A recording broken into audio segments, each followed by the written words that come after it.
So what should you expect from X-Men 97? The new series is coming our way in a couple of months, and fan anticipation could not possibly be higher. Let's take a couple minutes to talk about the upcoming series, what we can expect, and the potential impact to other Marvel cartoons that could be revived.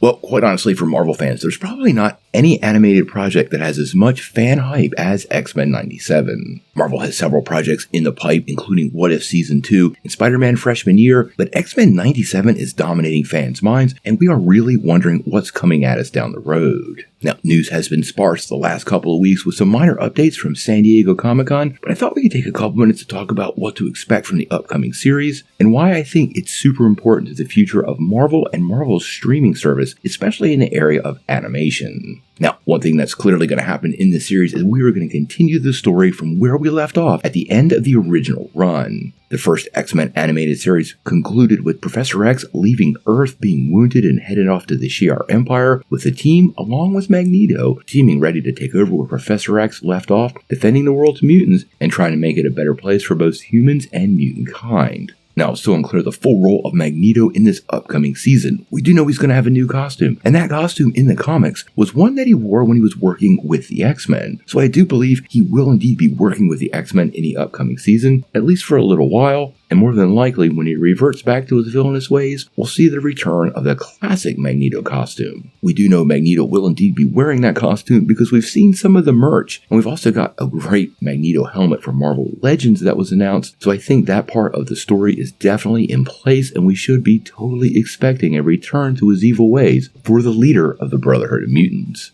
Now, we also know Mr. Sinister is going to be the big baddie for this upcoming season, and with him will be Madeline Pryor. Now, as far as expectations go, this tells me the Hellfire Club is going to be front and center, and I think because the first season is a 10-episode run, most of this upcoming season will indeed be focused on Sinister and his crew of evil mutants. Now, we know he's always had machinations against the X-Men, and specifically Jean Grey, so I am very curious on how all this is coming together. With the addition of Madeline Pryor and the revelation of a pregnant Jean Grey in that little clip shown at Comic-Con, who could have been Madeline Pryor and not Jean. There's so much up in the air here, and I think that's going to be a major focus of what's coming down the road. And if Jean Grey is pregnant, well, this would be a seminal event in X-Men history, and you know Mr. Sinister will be right there to try to turn this situation upside down. Now, beyond the story, there is a lot else going on, and it looks like we've got some updated sound and animation. We are getting the classic look from the old cartoon, but everything is clearly a little bit more polished and updated for modern animation and art expectations. Not only that, Storm does have a new haircut, and Morph also has a totally new look, both of which I dig, so I do believe that part of the show is probably set in stone, and fans should expect a lot of little nuance when it comes to the looks of the characters in the upcoming season. Now, unlike the old show, it seems like merchandise is going to be front and center for X-Men 97. The original X-Men animated series did have some cool merch, but nothing like what we've seen in the past couple of weeks, and I think this is a major aspect of this show, and one of the reasons Marvel greenlit this. The show is totally playing on nostalgia. As it should. It's one of the most popular cartoons ever. But the amount of merch that we're seeing tells me that Marvel knows the fan base and knows we are excited for it, and I think that's something that fans were probably not expecting that we're going to see way more of than anybody was anticipating. Now, one thing that I do expect from the series is other possibilities, specifically inspiring other revivals. The return of X-Men 97 and the amount of hype associated with the show is pretty unprecedented for Marvel animation, and I have to wonder if we could see other revivals if this show is successful.